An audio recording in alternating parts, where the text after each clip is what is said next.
السلام علیکم۔ آپ اور چینل میں آپ سب دوستوں کو خوش آمدید۔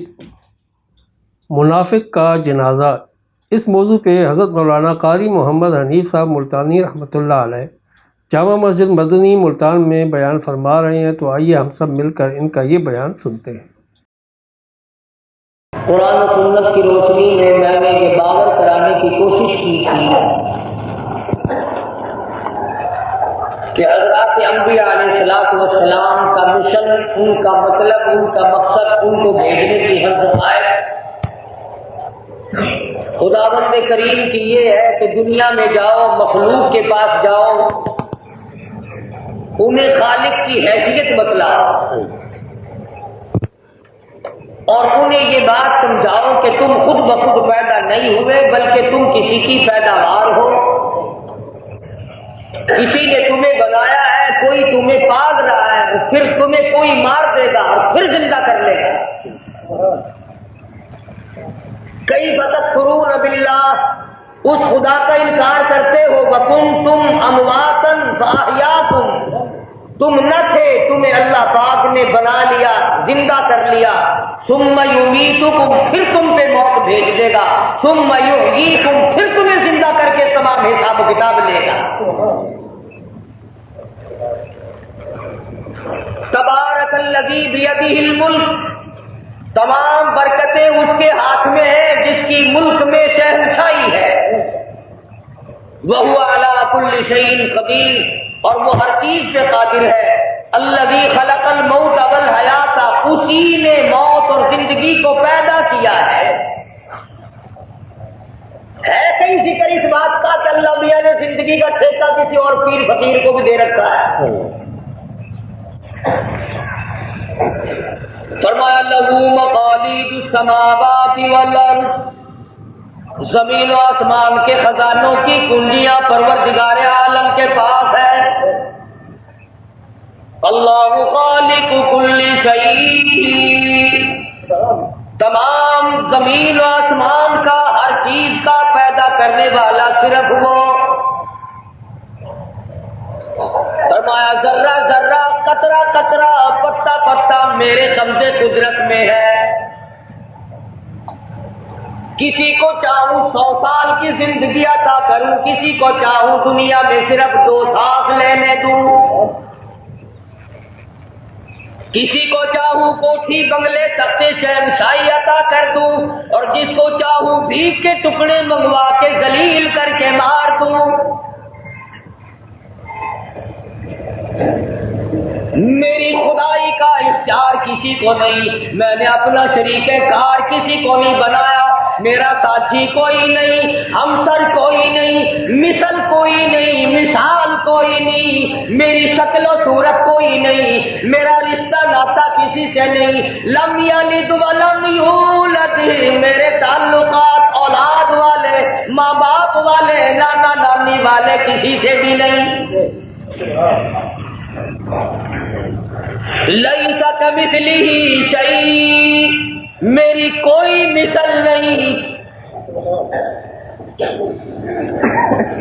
میں شکل و صورت سے پاک ہوں، لباس اور بدن سے پاک ہوں، کھانے پینے سے پاک ہوں، سونے تھک جانے سے پاک ہوں۔ میں نے انبیاء کرام کو اسی لیے بھیجا، دنیا میں جاؤ اور جا کر ٹوٹی ہوئی مخلوق کا رشتہ خالق سے جوڑو، انہیں بتلاؤ کہ تم خود بخود پیدا نہیں ہوئے، تمہیں کسی نے پیدا کیا ہے، اور پیدا کرنے کے بعد کوئی مقصد ہے، کوئی مطلب ہے، کوئی منشا ہے۔ اور کمہار ایک ذرا سا برتن بغیر مطلب کے نہیں بناتا۔ اللہ پاک فرماتے ہو میرے بندے، میں نے اتنا بڑا تیرا ڈھانچہ بغیر مقصد کے یوں ہی تو نہیں بنایا۔ تم بغیر مطلب کی چھوٹی سے چھوٹی دیوار نہیں بناتے، چھوٹے سے چھوٹا کام نہیں کرتے، بغیر مطلب کے 2 قدم چل کے نہیں جاتے۔ اللہ پاک فرماتے ہیں تو سارے کام مطلب کے تحت کرتا ہے، کیا میں نے تجھے بغیر مقصد کے بنایا؟ میرا بھی کوئی مقصد ہے، میری بھی کوئی منشا ہے۔ فرمایا تیرے پیدا کرنے کا جب میں نے ارادہ فرمایا فرشتوں میں اس بات کا ذکر آیا میں انسان کو پیدا کروں گا، تو تمام انسان فرشتوں نے کھڑے ہو کر اعتراف کر دیا، وَنَحْنُ نُسَبِّحُ بِحَمْدِكَ وَنُقَدِّسُ لَكَ، اور پروردگار تیری تعریف تقدیس کے لیے، تیری تسبیح اور تحلیل کے لیے ہم بڑے کافی ہیں، تو انسان کو پیدا نہ کر، وَيَسْفِكُ الدِّمَاءَ، بڑا خون ریز ثابت ہوگا، بڑا فساد مچائے گا، دنیا میں آ کر کے تباہی مچا دے گا، قتل و غارت مچا دے گا، تمیز عقل شعور سے کام نہ لے گا، اس لیے اس کی پیدا کرنے کی ضرورت نہیں۔ اللہ پاک فرماتے میں نے فرشتوں کو دھمکی دی، قال انی اعلم ما لا تعلمون، اور میرے فرشتوں تم نہیں جانتے میں جانتا ہوں، کچھ لوگ ان میں سے ایسے ہوں گے نہ بیوی بچوں کی پرواہ کریں گے، نہ پیٹ کی پرواہ کریں گے، نہ نفسانی خواہشات کی پرواہ کریں گے، نہ اپنی ضروریات اور حاجات کی پرواہ کریں گے، میں خدا کے نام پر جئیں گے، میں خدا کا نام لیتے لیتے مر جائیں گے۔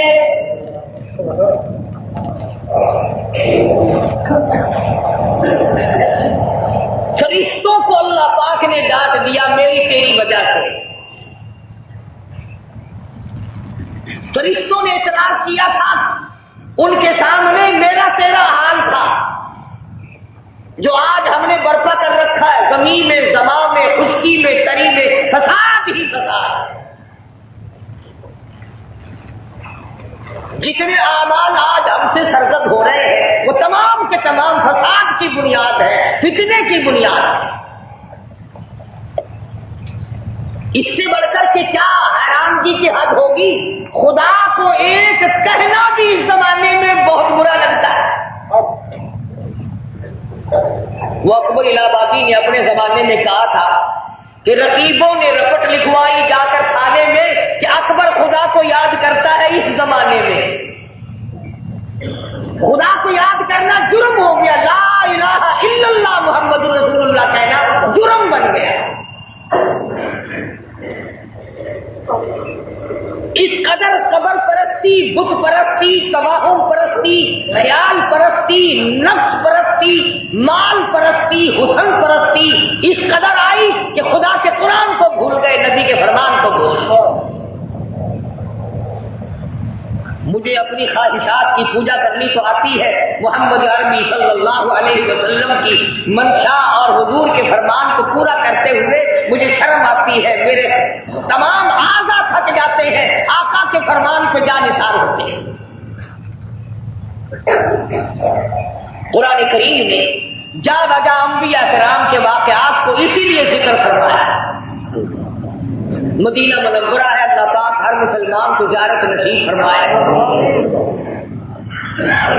ہر شہر نرالی، گلیاں نرالی، محلے نرالے، سڑکیں نرالی۔ لا اقسم بہذا البلد، میرے محبوب تیری گلیوں کی قسم، وانت حل بہذا البلد ووالد وما ولد، کالی کملی والے تیرے وطن کی قسم۔ ساری چیزیں اللہ پاک نے نرالی بنائی، ہوا نرالی، سڑکیں نرالی۔ آج ہمارے یہاں کے روڈوں کے نام دیکھو، پرنس علی روڈ، محمد علی جناح روڈ، لیاقت علی خان روڈ، فلاں کے نام، وزیروں کے نام پر، گورنروں کے نام پر۔ اور مدینے میں جاؤ، شہرائے خالد بن ولید، شہرائے فاطمہ، شہرائے خدیجہ، شہرائے رقیہ، شہرائے عثمان۔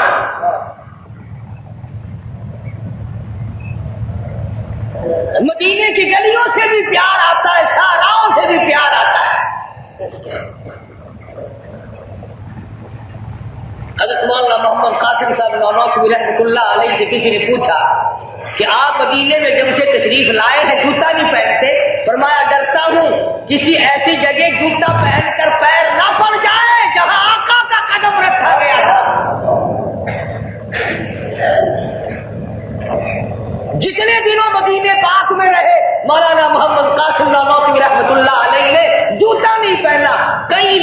ادھر کو اتارا تھا اور کئی میل ادھر آ کے پہنا. حضرت نانوتوی رحمت اللہ علیہ جتنے دنوں مدینے پاک میں رہے اکثر فاقہ کرتے تھے. اسی نے کہا حضرت کھاتے نہیں, فرمایا مجھے قضائے حاجت کے لیے کئی میل باہر جانا پڑتا ہے.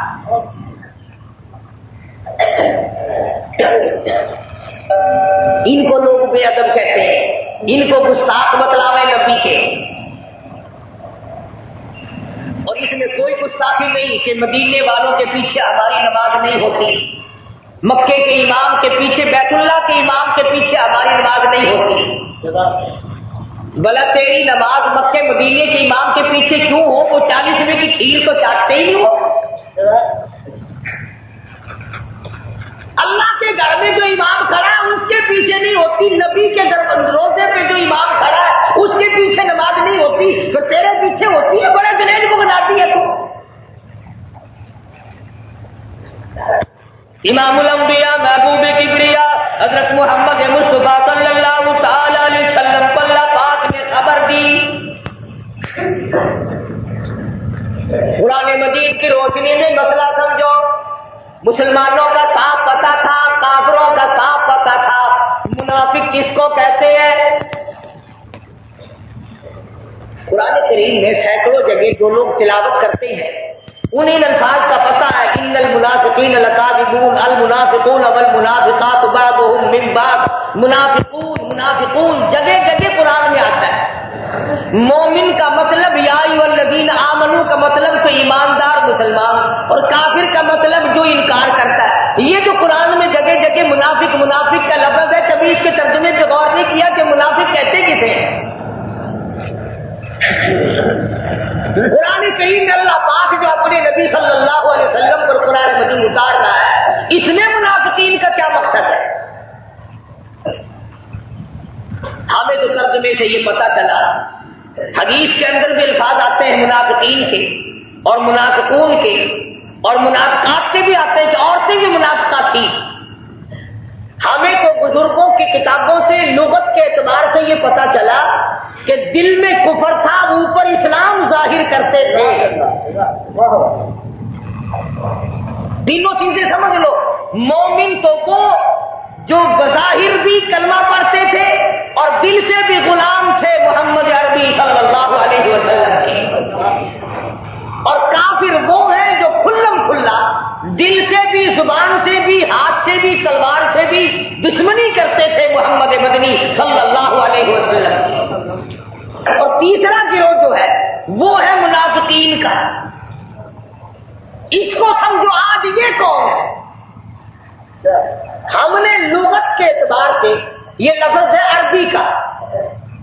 ہمارے یہاں بھی منافق اس کو کہتے ہیں جو دل میں کچھ اور بات رکھے, زبان سے کچھ اور کہے. یعنی ہماری پنجابی زبان میں منافق کہتے ہیں ٹڈو بہرا, پیٹ اندر کا کالا,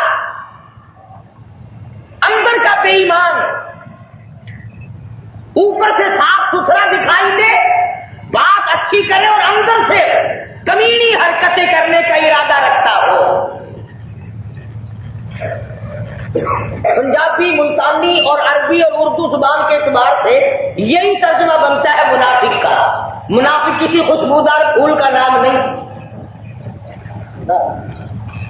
اب یہ جو منافق ہے قرآن مجید سے پتہ چلتا ہے کہ یہ مسجد نبوی میں آیا کرتے تھے, نماز میں بھی شامل ہوا کرتے تھے, لیکن دل میں کفر رکھتے تھے اور موقع نہیں چوکنے دیتے تھے مخالفت کا.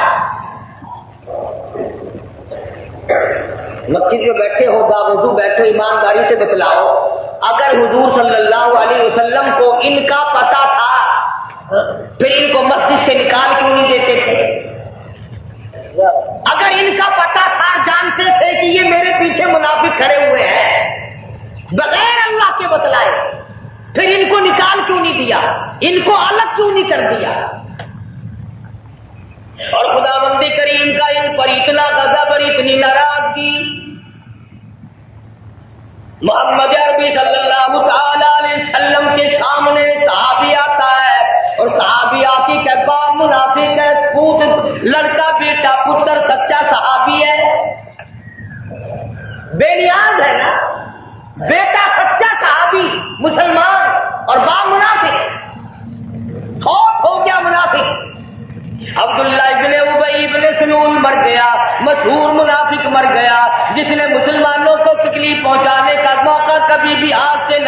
دیا.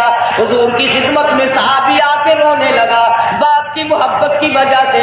یا رسول اللہ میرا باپ مر گیا ہے, اس کی بخشش کا کوئی انتظام کرو, اس کے لیے کوئی اسباب مہیا کرو. اور آپ نے فرمایا میں اس کے لیے بخشش کی دعا کروں گا, بخشش کی دعا بھی کروں گا, اس کی نماز جنازہ بھی پڑھاؤں گا.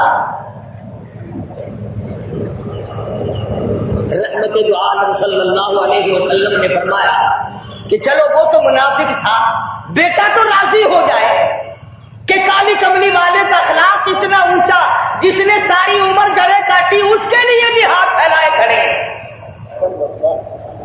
اس کے لیے بھی جوڑی پھیلائے کھڑے.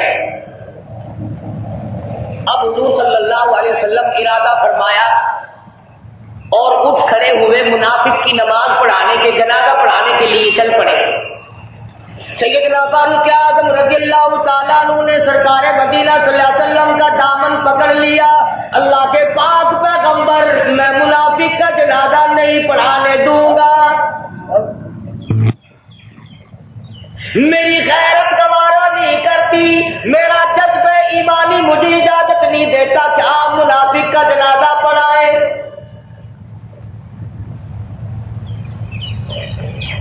اے عمر جانے دے, شاید اس کا بھلا ہو جائے. فرمایا نہیں, منافق کا جنازہ آپ کو نہیں پڑھانے دوں گا, میں نہیں جانے دیتا. اب یہ بات بھی سمجھنے والی ہے, کبھی کوئی الٹی سمجھ کے چلا جائے کہ صاحب صحابی نے نبی کو روک دیا. اصل میں ناز ہوتا ہے. بعض مرتبہ بیٹا باپ کو کہتا کہ ابا ہم نے اس شادی میں شرکت نہیں کرنی, باپ کہتا بیٹا میں تو جاؤں گا کہ ابا جا کے دکھائیو نہیں. اس کا مطلب یہ نہیں ہوتا کہ وہ سختی سے روکے گا, بلکہ وہ کہتا کہ نہیں جانے, نہ جاؤں نہ جانے دوں, اور بیٹا تو درکنار رہا. بعض مرتبہ بیٹی آنسو بہا کر کہہ دیتی ابا فلانی جگہ نہیں جانے دوں گی, کبھی بیوی روک دیتی ہے, اور یہ تو فاروق ہے جس کو جھولی پھیلا کر اللہ میاں سے مانگ کے لیا ہے. فرمایا میں نہیں جانے دوں گا.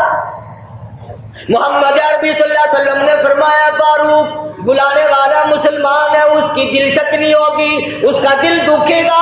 میرے باپ کا جنازہ پڑھانے کے لیے حضور تشریف نہیں لے جاتے. اللہ پاک نے آسمان سے قرآن کریم بھیج دیا, وَلَا تُصَلِّ عَلَىٰ أَحَدٍ مِّنْهُمْ مَاتَ أَبَدًا. اور میرے محبوب, میں منافق کا جنازہ پڑھانے کی آپ کو اجازت ہرگز نہیں دیتا.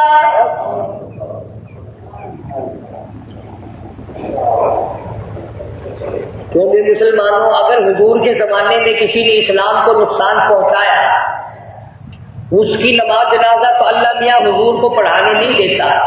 اور آج اگر جان بوجھ کر اسلام کا یا اسلامی نظام کا, محمد عربی صلی اللہ علیہ وسلم کے فرمان کا اگر کوئی نقصان کرے, اگر آج حضور موجود ہو, میرا ایمان ہے کہ آج بھی حضور جنازے سے انکار کرتے ہیں, جنازہ نہیں پڑھائیں گے. قرآن کریم میں اللہ پاک نے منع کر دیا. حضور صلی اللہ تعالی علیہ وسلم نے فرمایا اے عمر, قرآن کریم آ گیا ہے, اللہ میاں نے مجھے روک دیا ہے, میں اب اس کی قبر پہ جا کے مٹی ڈال کے دعا کر کے آؤں گا. اب آدائی بلا تقم علی قبری. اور میرے محبوب, جس نے اسلام کو نقصان پہنچایا, ایمان والوں کا نقصان کیا, قرآن مجید کا نقصان کیا, اسلام کی جڑیں کاٹی, ولا تقم علی قبری, میں خدا اس کی قبر پہ آپ کو 2 مٹھی مٹی ڈالنے کی اجازت نہیں دیتا.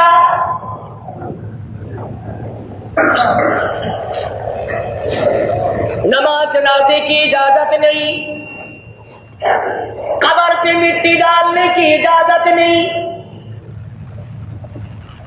10واں پارہ سورہ توبہ جا کے ترجمہ دیکھو, اللہ پاک کہتا نہیں جا سکتے. خداوند کریم کی مرضی ہے, جدھر چاہے جانے دے, جدھر چاہے نہ جانے دے.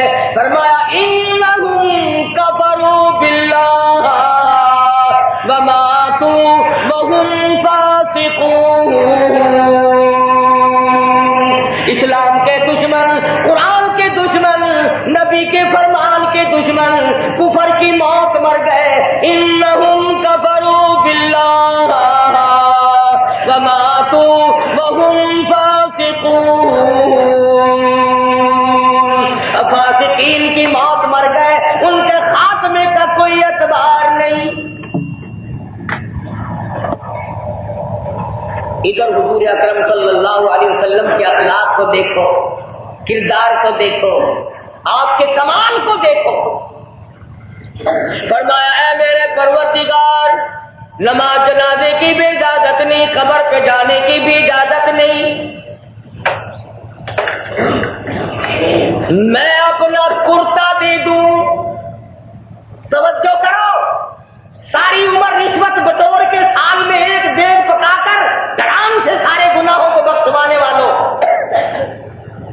ساری عمر شرک کی لعنت میں ڈوب کر خداوند کریم سے امید لگانے والے لوگوں. فرمایا عبداللہ ابن ابی ابن سلول کا بیٹا مجھے کہتا ہے یا رسول اللہ آپ اپنا کرتا مبارک دے دو، میں اپنے باپ کو کفن کی جگہ امام الانبیاء کا کرتا پہنا دوں.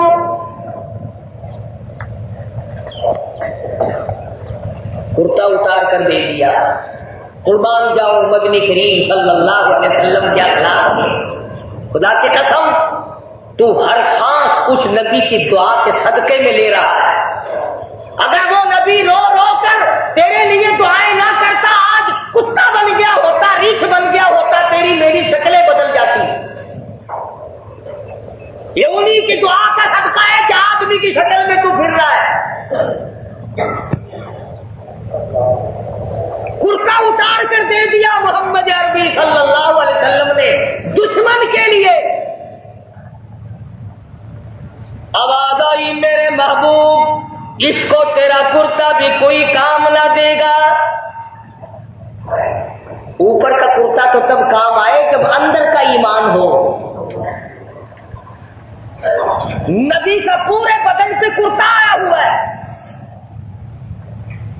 اس کو سمجھانے کے لیے ایک دوسری حدیث عرض کر دوں. نبی کریم صلی اللہ علیہ وسلم کا غلام ہے، حضور کا سامان ہے، حضور کی اونٹنی ہے، سامان لاد رہا ہے. تجھے تو خواب میں بھی دیدار نصیب نہیں ہوا. یہ حضور کا غلام حضور کے قدموں میں ہر وقت رہتا ہے. غلام بھی حضور کا، سامان بھی حضور کا، اونٹنی بھی حضور کی، سامان لاد رہا ہے. دشمن کی طرف سے تیر آیا، سینے میں لگا، فوراً مر گیا. سارے صحابہ دوڑے دوڑے آئے، جنتی جنتی جنتی، شہید ہو گیا، جنتی ہے. حضور کا سامان، حضور کا غلام حضور کی سواری پہ رکھتا ہوا مارا گیا، جنتی، شہید ہے، شہید ہے. شہنشاہ کائنات حضرت محمد کریم صلی اللہ تعالی علیہ وسلم تشریف لائے. فرمایا ہوا فی النار انی ارا ما لا ترا، تم نہیں دیکھ سکتے میں دیکھ رہا ہوں. ہوا فی النار، یہ تو جہنمی ہے. صحابہ کرام کی گردنیں جھک گئی. غلام حضور کا ہو، سامان حضور کا ہو، اور حضور کی سواری پہ رکھتا ہوا مارا جائے، پھر تو صلی اللہ علیہ وسلم دیکھ رہا ہوں اس وقت وہ کمبل آگ کا بن کر سارے بدن پہ لپٹا ہوا ہے. تقسیم سے پہلے دوسروں کا حق کھا لیا، استعمال کر لیا، مسلمانوں کا حق اس نے دبا لیا. تقسیم سے پہلے ایک پرانا کمبل کیوں اٹھایا؟ حدیث کی کتابیں اٹھا کر کے دیکھو. میں نے بھی ڈیر میں سے اٹھا کر اور میں نے یہ اٹھا کر ڈال دیا تھا، میں واپس کرنے آیا ہوں. فرمایا جاؤ، میں اب نہیں لیتا، قیامت میں بھگتتے پھرنا. اندازہ لگا مال غنیمت میں سے اگر ایک کمبل اٹھا کر کے ایک صحابی حضور کے غلام نے استعمال کر لیا تو مرتے وقت آگ کا بن کر وہ کمبل بدن پہ لپٹا ہوا ہے. اور ہم تو الحمدللہ کھاتے ہی سارا دوسروں کا حق ہے، رگڑا ہی دوسروں کو چڑھاتے ہیں.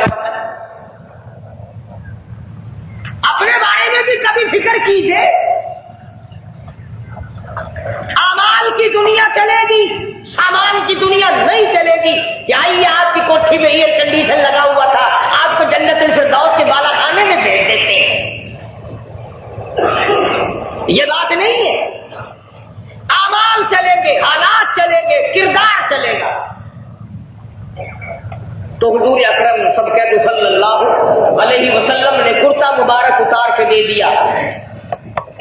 اب آدائی آپ کا کرتا پہننا بھی سے کوئی کام نہ دے گا۔ فرمایا میں اس کے لیے دعا کروں گا۔ اب آدائی ان تستغفر لہم او لا تستغفر لہم، اس کے لیے بخشش کی دعا مانگے یا نہ مانگے برابر ہے۔ فَلَيَّ 70 مرتن، اور میرے محبوب آپ 70 مرتبہ بھی بخشش کی دعا مانگے، میں خدا کا اعلان سنو، فَلَن يَغْفِرَ اللَّهُ لَهُمْ، مجھے اپنی کبریائی کی قسم، میں ان لوگوں کو قطعاً معاف کرنے کو تیار نہیں، میں ایسے لوگوں کو نہیں بخشوں گا جنہوں نے جڑیں کاٹی اسلام اور ایمان کی اور قرآن کی۔ جو آدمی یہ عقیدہ رکھتا ہے کہ قرآن صحیح نہیں، نبی کا فرمان صحیح نہیں، آج کل وہ نظام چل نہیں سکتا، آج کل ایمانیات پر عمل کیا نہیں جا سکتا، اللہ پاک فرماتے ہیں قیامت میں میں خود دامن پکڑ کے پوچھوں گا، اور میرے بندے کیا میں ظالم تھا جو تجھ سے میں نے بہت زیادہ وزن رکھ دیا؟ تو فرمایا او لوگو تمہیں کیا علم ہے ان باتوں کا؟ 70 مرتن فلن یغفر اللہ لہم ذالک بانہم کفروا باللہ ورسولہ واللہ لا یہدی القوم الفاسقین۔ فرمایا فاسقین کے سامنے سے میں راہ ہدایت اٹھا لیتا ہوں، اس لیے فرمایا کہ زبان اور دل کو ایک کرو، جو تمہارے باہر ہو اندر بھی وہی ہو، ورنہ منافقین میں شامل ہو جاؤ۔ فرمایا میری محبوب یہ لوگ آپ کے پاس آتے ہیں اور آ کر کے کلمہ بھی تو آپ کو سناتے ہیں، نمازیں بھی پڑھتے ہیں۔ اذا جاءك المنافقون قالوا نشهد انك لرسول اللہ، منافقین کے ٹولے کے ٹولے، گروہ کے گروہ، جماعتوں کی جماعتیں آ کر آپ کو کہتی ہیں آپ اللہ کے رسول ہیں۔ واللہ یعلم انک لرسول، میں خود گواہی دیتا ہوں کہ آپ میرے رسول ہیں۔ واللہ یشہد ان المنافقین لکاذبون، فرمایا میں خدا گواہی دیتا ہوں کہ یہ لوگ منافق ہیں، اندر سے اسلام اور ایمان کو نہیں مانتے۔ اب جو آدمی قرآن مجید کی تلاوت کو بیکار کہتا ہے، جو آدمی قرآن مجید کی تعلیم کو بیکار کہتا ہے، جو آدمی قرآنی نظام کو بیکار کہتا ہے، جو آدمی محمد مصطفیٰ صلی اللہ علیہ وسلم کے لائے ہوئے دستور اور قرآن اور ایمان کو بیکار کہتا ہے، تو وہ کیسے منافق نہیں ہوگا؟ آج روحانیت اسی لیے تو مردہ ہو گئی، ہمارے ایمان میں جان نہیں رہی، کیا عقیدہ تھا بنیاد اور وہ ہو گئی غلط۔ بھئی یہ تو صاف سی بات ہے، اگر آپ اور میں چائے پیئیں گے تو بدن میں حرارت آئے گی، شربت پیئیں گے تو برودت اور ٹھنڈ آئے گی، حرام کھائیں گے تو حرام چھوٹے گا، حلال کھائیں گے تو حلال چھوٹے گا۔ آج ہمارے پیٹ میں روٹی کا ٹکڑا حلال بڑا مشکل جاتا ہے، نصیب ہونا مشکل ہو۔ عربی مدارس میں کورس میں ایک کتاب پڑھائی جاتی ہے نفحۃ الیمن۔ آج کل جو شیخ مدارس قاسم العلوم کے جتنے بھی مدارس ہیں ان میں عربی طالب علموں کو پڑھائی جاتی ہے، ادب کی کتاب ہے، عربی ادب کی۔ اس میں ایک واقعہ ہے کہ ایک عابد تھا، بزرگ تھا، ایک ولی اللہ تھا، عبادت کیا کرتا تھا ایک جگہ بیٹھ کر، اور اللہ کے یہاں سے جنتی کھانا اس کے لیے آیا کرتا تھا، جنتی کھانا۔ اس کے لیے آیا کرتا تھا جنت سے، خوب مزے کرتا تھا۔ اے کاش آج ہمیں بھی اگر نصیب ہونا شروع ہو جائے تو کم سے کم لکڑیاں تو نہ خریدنی پڑے کہ کیا بھاؤ ہو گیا لکڑیوں کا، کبھی گنٹھے مہنگے ہو جاوے، کبھی لکڑ مہنگا ہو جاوے، جنت سے پکا پکاوا آوے نا تو پھر یاروں کو کیا۔ جنت کا کھانا اور ہوتا ہے، جمعرات کا کھانا اور ہوتا ہے۔ آتا تو یہ بھی پکا پکایا ہے، سبحان اللہ۔ کئی جگہ دیکھا ہے تاکڑیاں بنا رکھی ہے جس طرح بابو اسٹیشن پہ ٹکٹ نہیں دیتا، تاکی کے اندر کھڑے ہو کے مولانا سنبھالتے ہیں۔ تو عابد کا کھانا جنت سے آیا کرتا تھا۔ اللہ میاں کی طرف سے آزمائش آ گئی، 1 دن نہ ملا، 2 دن نہ ملا، 3 دن نہ ملا، بھوک برداشت نہ ہو سکی، دل میں فیصلہ کیا کہ 3 دن کے بھوکے کو سوال کرنا جائز ہے۔ اٹھ کے پہاڑ سے نیچے اترے اور ایک بستی میں گئے اور جا کے سوال کیا کہ مجھے روٹی چاہیے۔ حدیث کی بات نہیں کر رہا، نہ قرآن کی بات ہے، نہ نفحات الیمن کتاب ہے ادب کی، اس میں ہے۔ مالک مکان نے جوان تکڑا آدمی دیکھ کر 3 روٹیاں دے دی اپنے گھر سے لے کر۔ اس نے کہا بہت ہے، کافی ہے۔ وہ 3 روٹیاں لے کر جو عابد اللہ والا چلا، اسی گھر کا کتا پیچھے لگ گیا اور تنگ کیا، قریب تھا کہ کاٹ کھائے۔ عابد نے سوچا کہ 1 روٹی اس کو پھینک دوں، یہ روٹی میں مشغول ہو جائے گا، میں نکل جاؤں گا، 2 ہی کافی ہو جائیں گی۔ اس عابد نے 1 روٹی پھینک دی، کتے نے فٹافٹ کھائی اور پھر پیچھے لگ گیا۔ عابد نے سوچا کہ بڑا ظالم کتا ہے بھائی، کتے روٹی کے دھندے بھی نہیں لگا، کھا کے پھر پیچھے ہو گیا۔ اس نے 1 روٹی اور پھینک دی کہ چلو 1 ہی کافی ہو جائے گی، یہ کاٹ نہ کھائے۔ کتے نے وہ دوسری روٹی بھی کھا لی اور پھر پیچھے پیچھے۔ عابد کو غصہ لگا، کہنے لگا تیرے مالک نے 3 روٹیاں دی ہیں، یہ 30 جا دفعہ وہ تیسری بھی تو ہی کھا لے۔ وہ تیسری بھی پھینک دی۔ نفحات الیمن میں لکھا ہے کہ کتا تیسری روٹی کھا کر کے بھی پھر عابد کے پیچھے لگا، تو عابد کو غصہ آیا اور عربی میں کہنے لگا ماں دیم الحیا، اور بغیرت کہیں کہ تیرے مالک نے 3 روٹیاں دی تھی، تینوں کھا کر پھر بھونک رہا ہے، پھر میرے پیچھے لگا ہوا ہے۔ تو یوں لکھا ہے کہ اللہ نے کتے کو زبان دی اور کہنے لگا ذرا ٹھہرو عابد صاحب، ولی اللہ صاحب ذرا ٹھہرو تو صحیح۔ ایک عرصے تک جنتی کھانے کھائے ہیں، پتہ ہے بڑا نیک آدمی ہے، تو بڑا ولی اللہ ہے، جنتی کھانے کھانے والا ہے۔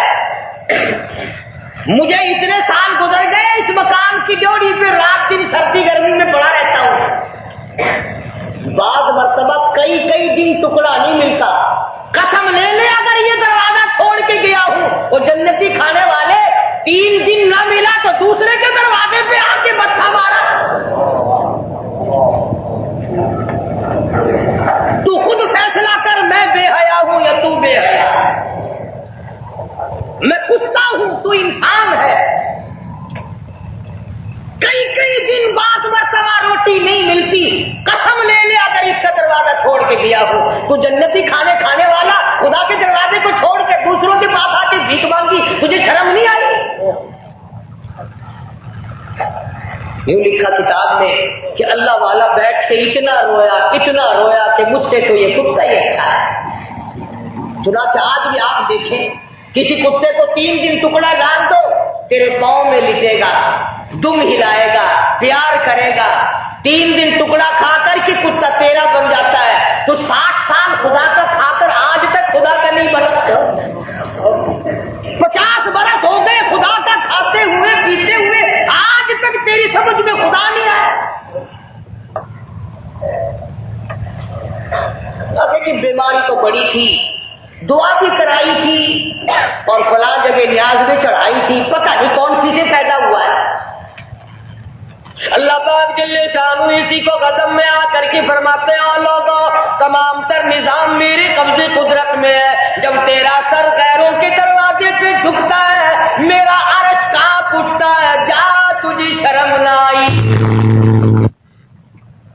فرمایا میرے بندے میں نے تو تیرا اتنا ساتھ دیا اور میں تو تجھے اتنا اپنا بنا بیٹھا ہوں کہ جب تو اللہ اللہ کرتا ہے میرا نام لیتا ہے میرا بن جاتا ہے، اور میرے بندے میں تو تیرا ہاتھ بن جاتا ہوں، میں تو تیرا پیر بن جاتا ہوں، میں تو تیری آنکھ بن جاتا ہوں۔ اور فرمایا جب تو مجھے ایک مرتبہ پکار کے کہتا یا اللہ، میں 10 مرتبہ پوچھتا ہوں لبیک یا عبدی، اور مانگ میرے بندے کیا مانگتا ہے؟ تو میری طرف چل کے آتا ہے، میں تیری طرف دوڑ کے آتا ہوں، تو میری طرف دوڑ کے آتا ہے، میں تیرے اوپر رحمت بن کے چھا جاتا ہوں۔ فاذکرونی اذکرکم واذکروا لی ولا تکفرون، اور میرے بندے تو مجھے لوگوں میں یاد کر، میں تجھے فرشتوں میں یاد کروں گا، تو مجھے مسجد میں یاد کر، میں تجھے عرش پہ یاد کروں گا، تو مجھے رات کو یاد کر، میں عرش عظیم پہ نورانی مخلوق فرشتوں میں تیرے تذکرے کروں گا۔ فرمایا میں خدا تو میرا بندہ ہے، اکڑ نہ کیا کر۔ علماء کرام نے لکھا ہے کہ ایک آدمی نے اللہ میاں پر توکل کیا، اعتماد کیا، وثوق کیا، بھروسہ کیا کہ خدا کھلائے گا تو میں کھاؤں گا، کہتے جو ہے کہ خدا کھلاتا ہے۔ بیٹھ گیا جنگل میں، بارش ہوئی، پہلے اتنا بھوکا رہا کہ 8 دن گزر گئے، اتنی بھوک آئی کہ کھڑا نہیں ہو سکتا، بالکل جانم بلب رسید ہو گیا، مرنے کے قریب ہو گیا۔ بارش برسی اور اتنا پانی بہ کے چلنے لگا کہ اس کے منہ کے قریب سے پانی گزر رہا ہے، اب کھڑا تو ہو نہیں سکتا۔ لکھا ہے کہ دیکھتا کیا ہے، پانی کے اوپر بڑی شاندار پلاؤ کی پلیٹ تیرتی ہوئی جا رہی ہے۔ جب پلیٹ پاس سے گزرنے لگی نا، دل میں آیا کہ اگر یہ بھی چلی گئی تو کام خراب ہو جائے گا۔ اب آ تو گئی، اللہ نے بھیج تو دی، بس اٹھا کر کھانی جو شروع کی تو یوں لکھا ہے غیر سے آواز آئی، میرے بندے اگر 2 منٹ صبر کر جاتا، مجھے اپنی کبریائی کی قسم میں اپنے ہاتھ سے تیرے منہ میں لقمہ ڈالوں، اور 2 منٹ صبر تو کر کے دیکھتا۔ تو ہم لوگوں کے اندر وہ کہاں توکل، وہ کہاں سہارے، یہ صرف زبانی نوک سارا کام چل رہا ہے، زبان کی نوک۔ دیکھو عمر سفر کرتی کرتی کسی کی 50 سال کی ہو گئی، کسی کی 60 سال کی ہو گئی، کسی کی 40 سال کی ہو گئی، کسی کی 30 سال کی ہو گئی، عمر سفر کرتے کرتے 60 سال کی ہو گئی، اور کلمے کا سفر یہاں سے یہاں تک نہیں ابھی ہوا، یہی کھڑا ہے، یہی منہ میں کلمہ یہاں سے چل کر یہاں نہیں آیا اب تک۔ لا الہ الا اللہ محمد رسول اللہ صلی اللہ علیہ وسلم کا رنگ یہاں، زبان کے کلمے کا رنگ یہاں نہیں آیا ابھی۔ لا الہ الا اللہ ابھی یہاں سے یہاں نہیں آئی، اور یہاں سے یہاں نہیں آئی اب تک، دل میں اب تک نہیں آئی۔ اگر لا الہ الا اللہ یہاں آ جاتا تو صحابہ کرام والا دور لوٹ کے آیا۔ صرف زبان کی نوک پہ کلمہ ہے، اعمال اس کے خلاف ہے، صورت اس کے خلاف ہے، سیرت اس کے خلاف ہے، کردار اس کے خلاف ہے، حالات اس کے خلاف ہے، اعمال اس کے خلاف ہے، یقین اور عقیدہ اس کے خلاف ہے۔ اگر لا الہ الا اللہ ہماری سمجھ میں آ جاتا پھر یہ قبر پرستی ہوتی، نبیوں کی قبروں کی پوجا جائز نہیں۔ جو ننگا مر جائے، جو مجذوب مر جائے، جو پاگل مر جائے، وہی پہنچی ہوئی سرکار، عقل کرو، کھیل بنا لیا۔ الف لام میم سے لے کر والناس تک 6666 آیتیں پڑھ کر دیکھو، اللہ پاک نے جتنی برائی مذمت شرک کے بیان فرمائی اتنی کسی چیز کی نہیں، اور فرمایا کہ میں اس ہر گناہ کو معاف کر دوں گا۔ ان اللہ لا یشرک ان اللہ لا يغفر أن يشرك به ويغفر ما دون ذلك لمن يشاء. فرمایا جس گناہ کو چاہوں گا معاف کر دوں گا، جس گناہ کو چاہوں گا معاف کر دوں گا، لیکن شرک ایسی لعنت ہے میں اس کو کبھی معاف نہیں کروں گا. کیا کہہ کر کے میں آپ لوگوں کو سمجھاؤں؟ آپ کے پوچھے بغیر اگر آپ کی بیوی شادی میں چلی جائے آپ برداشت کر لیں گے؟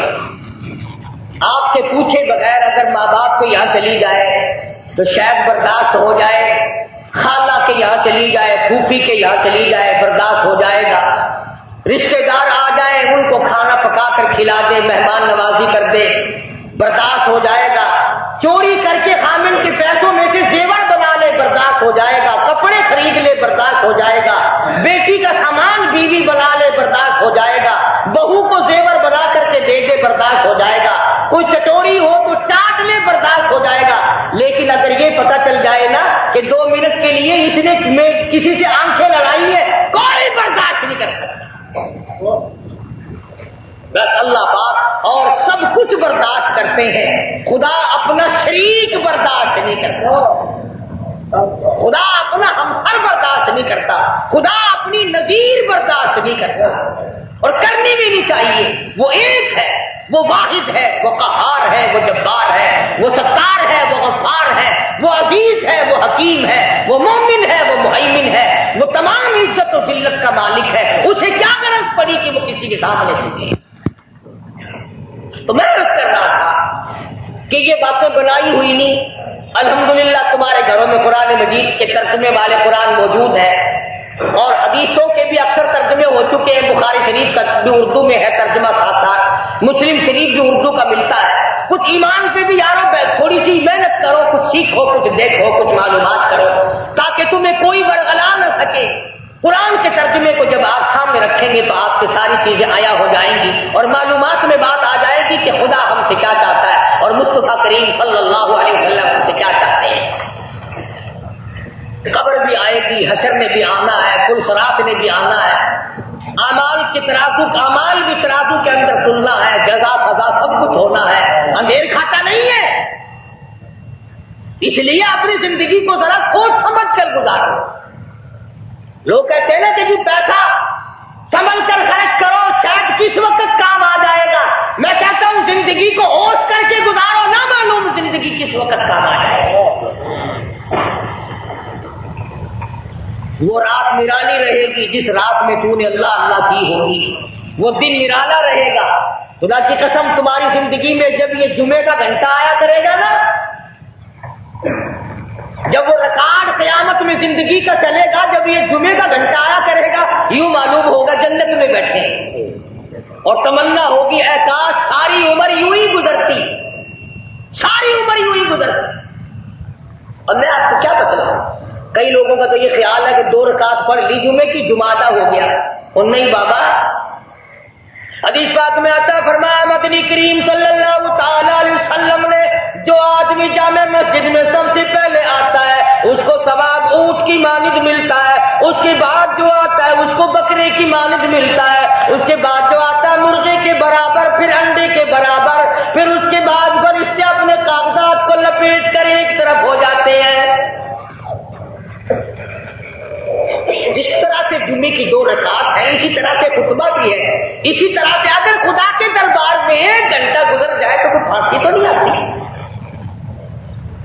یہ چاروں طرف کے لوگ حقہ پینے والے، دکانوں پہ بیٹھنے والے، کہ ابھی تو بات شروع ہوا، بہت دیر ہے، خطبے کی اذان سنی بھاگ پڑے، جب تک وضو کیا خطبہ ہو گیا اور سلام پھیر کے خوش ہو کے جا رہا ہے کہ میں جمعہ پڑھ کے چلا ہوں. کہاں پتہ چلے گا کہ جمعہ پڑھا تھا یا جمعہ خراب کیا تھا؟ وقت آنے میں پتہ چلے گا. اور دوسری بات میری ایک اور توجہ سے سن لو، سلام پھیرنے کے بعد جو لوگ نمازیوں کے آگے سے گزرتے ہیں وہ کما کے نہیں لے جاتے، وہ گنوا کے جاتے ہیں. صحابہ کہتے ہیں کہ اگر ہمیں نمازی کے آگے سے گزرنے والے کے عذاب کا پتہ چل جائے ہم 40 برس تک کھڑے رہے مگر آگے سے نہ نکلے. بڑا سخت عذاب ہے. کئی لوگ جمعہ پڑھ کر کے سلام پھرتے ہی فوراً تھا. میرا اعتراض نہیں کہ سنت کہیں اور جا کر کے پڑھو، لیکن نمازیوں کا خیال کرتے ہوئے نکلو. اور نمازیوں کو بھی یہ حکم نہیں ہے کہ جو آدمی لمبی نماز پڑھتا ہے وہ وہاں پچھلی صف میں کیوں کھڑا ہوتا ہے، کسی کھمبے کی آڑ لے کر کھڑا ہو، کسی دیوار کی آڑ لے کر کھڑا ہو. گزرنے والے کو اگر گناہ ہے تو نماز پڑھنے والے کو بھی گناہ ہوگا کہ یوں ہی راستے میں نیت باندھ کر کھڑا ہو گیا اور باندھ لی 100 رکعت کی. ابھی یہ بولے کسی کے بس کی بات ہے. جس آدمی کا یہ خیال ہے کہ میں تو بڑے اطمینان سے، اسے چاہیے کہ وہ کون تلاش کرے، ایک طرف پہلے سے ہی اپنا ٹھکانہ بنائے تاکہ نہ وہ گناہگار ہو نہ آگے سے نکلنے والا گناہگار. تو یہ چند چیزیں میری سمجھ میں آئی تھی، میں نے عرض کر کے اللہ پاک عمل کی توفیق عطا فرمائے. وآخر دعوانا الحمدللہ رب العالمین. اللهم صل وسلم وبارك على سيدنا مولانا محمد النبي الأمي العاصمي وعلى آله وأصحابه بركة الإكرام.